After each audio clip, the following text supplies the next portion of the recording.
guys, second day sa province, morning. Antok na antok ako ah. May gunting po kayo? Ha? Gunting po? Gunting? Abo? Basta kayo mga gunting ng kasi. Nagsiwalaan. Basta kayo may nakawala na yung gunting. Bakit ba nagkakagulo kayo ang aga-aga? Good morning!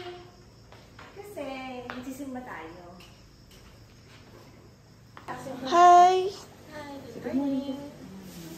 Ang aga naman yung gumising, sakit ang likod ko. Pili ko kakatalon to sa pakapaligo ba.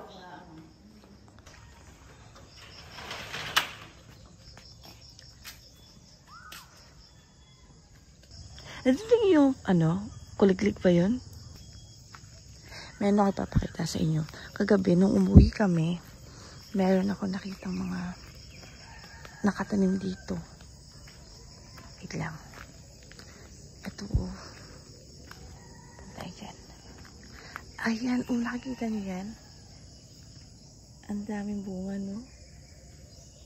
Ang daming bunga na pineapple. Oh, diba? Tapos, meron pa ako ipapakita sa inyo. Ayan. Alam niyo ba to? Ang bunga na yan. Ayan. Langka iyan. Ang dami, diba? Hindi nyo nakikita yung isa. Oh, ayan. Langka iyan, guys. Ang dami, diba? Today is Sunday pala, guys. So, ngayon, kaya maaga din ako gumising kasi magsisimba kami. Walang signal dito. So, ngayon, akit tayo sa taas. Meron silang rooftop dito na maliit. Dito tayo aakit. Kasi, kukuha tayo ng signal para ma-check ko. Makapag-internet ako. Dito tayo kukuha ng signal. Sandali lang. Ano yun, ma? Papakita mo sa akin. Sa Davao kasi, 480 ang kilo nito. Ano yun, ma? Saan kayo bumili ng isda, ma? 480. May isda pa naman. Ay, magkano bili mo dito, ma? 240 lang ang kilo. Sa Davao, 480. 240 lang. Ano isda ba yun, ma? Yun ang pinaka-class niya. Ang daming isda. Ano ba to, ma? Yung class A, ano ba tawag? Di ba may mga danggit na maliliit to? Hindi. Ay, hindi ba to danggit na maliliit? Class A na isda. Tapos ito, nakuha. Binigay lang ng 100. 100 lang. Ay, kasi maliliit kaya bigay niyo 100, ma. Wow, ang dami. Ang mura mo, kumbaga ano ka lang? Kaya nga magdadala tayo. 300 lang? 240 nga lang ang kilo. Tapos ito 100 lang. 100 lang 300. ito. Kaya nga 340 dami ng ulam. Tapos ito. Ang gagawin natin, inihaw kayo. Ihaw, tapos sabaw. Ihaw at sabaw ang gawin nating ulam, ma. Tapos nag-order ako doon ng sikat-sikat sa Kalima-lima. Meron sila? Mamaya daw. Dito taga makakatipid. At saka may makakatipid talaga tayo ng ulam dito, ma. Dito, alam magkano? Magkano, ma? Magkano? 230. Ang mura. Ang bili ko doon sa Davao, binili ko 450. Bakit wala kang ganyan lang? Kape lang talaga sa'yo. Magkakape na rin ako. May Mait na magsimba muna tayo sandali. May mait na tubig na? Meron sa tinhos. Simba muna tayo na. Magsimba tayo. Mabilisan lang, 'di ba? Kagigising ko lang. Tapos konting tour sa labas at mabilisang ligo lang din. Diyan ako magaling mabilisang ligo. Practice yung dahil sa trabaho ko, 'di ba? Dahil tanghaling nga akong gumigising dahil hindi nga kayang gumising ng maaga. Sandaling ligo lang. Mga 5 minutes na lang at ako naligo. Ay, nako, Rochelle.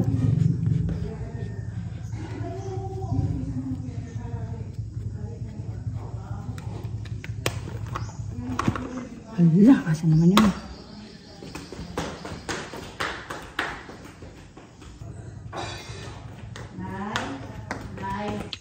Kain tayo.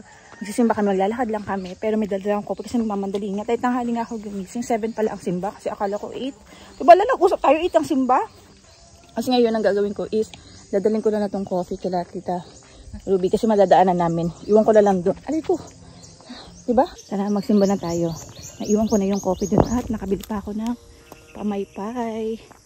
40 kasi mainit nga doon sa simbahan na yun. After 5 minutes sa paglalakad, ito yung simbahan nila. Catholic na church.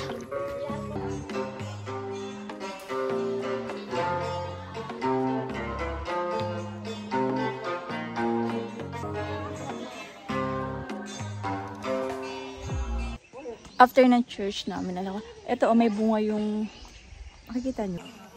Ayan sa Tagalog, makopa tawag natin yan. Dito tambis kasi maliit lang siya. Bukas pipitasin na namin yan. Ngayon kasi mag-almusal muna kami, tapos may lakad pa kasi kami. So, mamaya na lang. Kain tayo ng breakfast, guys. Inihaw. Sausawan. Diba? Pagdating namin naka-ready na. Si Romano ang nag-ready na ng pagkain. Diba? Ito yung kanina, yung pinakita ko isda na binili ni Mama. Ayun tayo. May papaksyo. Puro isda talaga kami dito. Pag sila taga-kasama mo. Sino? Si Romano, the cook. Galing ni Romano. The best Kuya mo ni Romano. Uy! Tanan ma, kan tayo.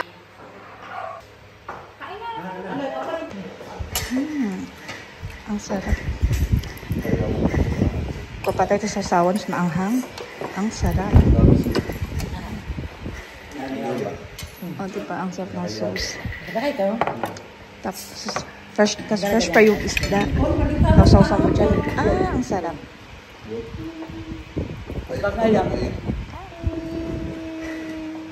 Magkano yan? 230 yan? Ang ganda. Sa ilo pa nga to. Fresh naman ano. Ang laki. Bakit iba ang mga ano dito? Iba mga ano no. Kasi may blue crabs to. Tara guys, samahan niyo ako. Pesonet daw tayo. Meron doon sa tindahan ng tita ko. So ngayon sombrero na to, hindi to sa akin. Parang sa lola ko to, hiniram ko muna. Kasi ang init So ngayon, tayo doon para makapag-net ako. Kasi walang signal dito. Ang signal dito, kailangan ko umakyat sa rooftop nila. Sa may terrace nila. Itong sombrero ni Lola, nakakayaman tingnan ba? Kasama ko yung mga pamangkin ko. Diba? Ganito ang buhay sa probinsya. Dahil napagod, kakanet, luto kami ng pansit canton. Kasi may tindahan dito, diba? So, kumuha ako ng 4 na pansit canton doon. Nakiluto na rin kami dito, diba? Gugutom din yung mga pamangkin ko. So, pakakainin natin yung mga yan. Pagod din kayo? Yes. After namin kumain ng pansit canton, dumating na sila, Mama at sila Raquel. So, ngayon, sumabay na kami umakyat dito sa taas. Ito nga yung mga pinamili nila. Sugar. Ano ba to? Nag-isano mo ba pala sila? Ano to? Okay. Bumili din sila ng panglaba dito. Kasi walang sabon sila Lola dito So, wala din sila pati pang hukas. Wala silang pang ano. So, nagganito. Ito na naman. At bumili na nga ng kalahating sako ng bigas dito. Kahit na parang 2 days na ata kami mag-i-stay dito. Para may stock na lang dito. Tapos dito, ano ba ito binili na? Mga prutas. Bumili din sila. Buti naman. Kasi walang prutas dito puro mga, diba? Sana all. Maraming junk foods. Diba? Sana all. Ano to? Ano pa to? Ano to? May ayun, ang gusto ko. Saba na sagi. Ang gusto ko talaga. Sarap naman. Sana all. Tuwan-tuwa na naman ang mga bata. Nagtatawag si Lola sa kanyang payag. Hoy, tara! Hindi ko alam bakit siya nagtatawag. Grabe, ang init ba? Feeling ko naglang-nagla na ba ako? Charot. Wait lang. Asan ba yung daanan? Ay, ayun. Nakikita ko na yung bahay ni Lola na payag-payag niya. Nung dumating kami dito sa bahay ni Tita Daday, kung saan kami nag-stay, wala siya doon. Sabi ko, hanapin si Lola, baka nasa payag-payag niya. Ito, first time namin pupunta dito sa payag niya. Ay, malaki din ang payag-payag ni Lola, tara, sumunod na kayo. Laki din ang payag-payag mo, ha? Wala ang ganda dito, Ma, ito yung gusto ko, yung maluwang layo. Wala masyado. Teka lang. Si Lola. Bakit may TV ka dito, La? May paduyan si Lola dito.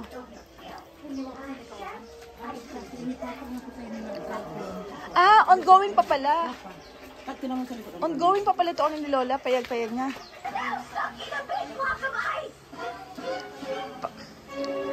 Diba? Pang sa kanya lang talaga. Pang kay Lola lang talaga. Small kitchen din gusto si Lola.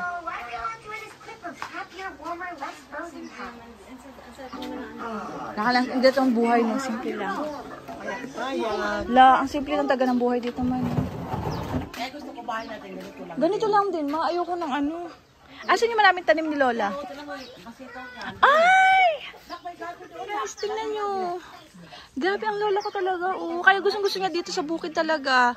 Tingnan nyo, may tanim siya. Actually, mama, baka bukas ikutin natin itong kalupaan ni Lola. Kung marami, actually, marami mga tanim dito. Marami mga tanim dito, iba't iba. Pero hindi ako familiar kung ano talaga yung pangalan ng mga tanim na yun. Pero, eto tingnan nyo. Oh. Sitaw to la. La, sitaw. Eto, diba? Sitaw. Sitaw. Kaya pala busy ka dito, Lola, ha? Kaya pala gustong-gusto mo dito. Kaya pala lagi ka walang pera. Yung pala.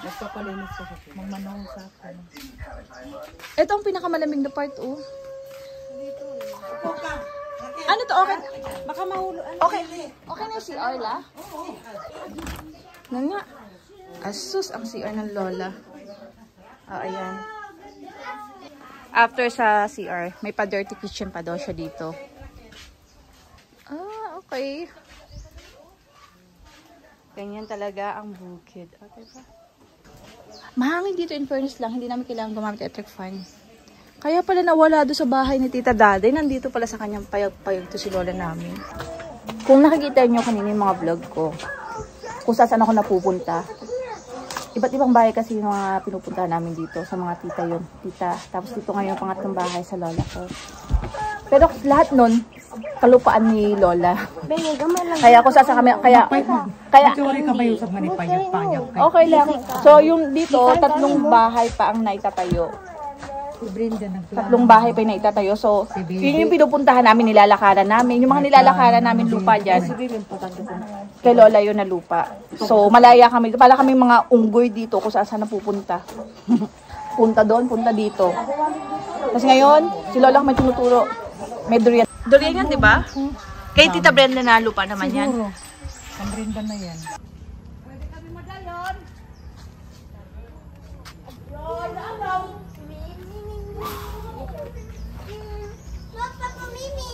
Ayo!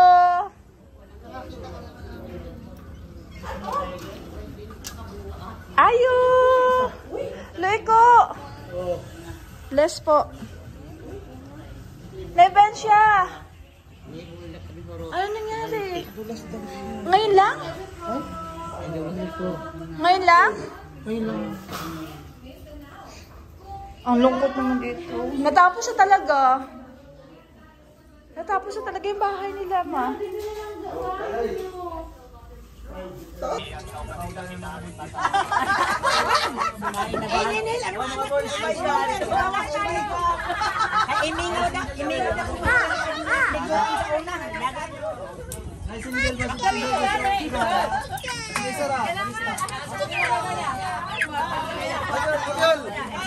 Unang isa. Text mo din sa maguna. Para sa ganun eh. Pwede ba? Saka kailangan yung masusuportan ako. Mukhang pera pa. Isa pa lang? Isa pa lang. Dugang eh. Ang hirap. Dali. Ikampan mo gadang maraam.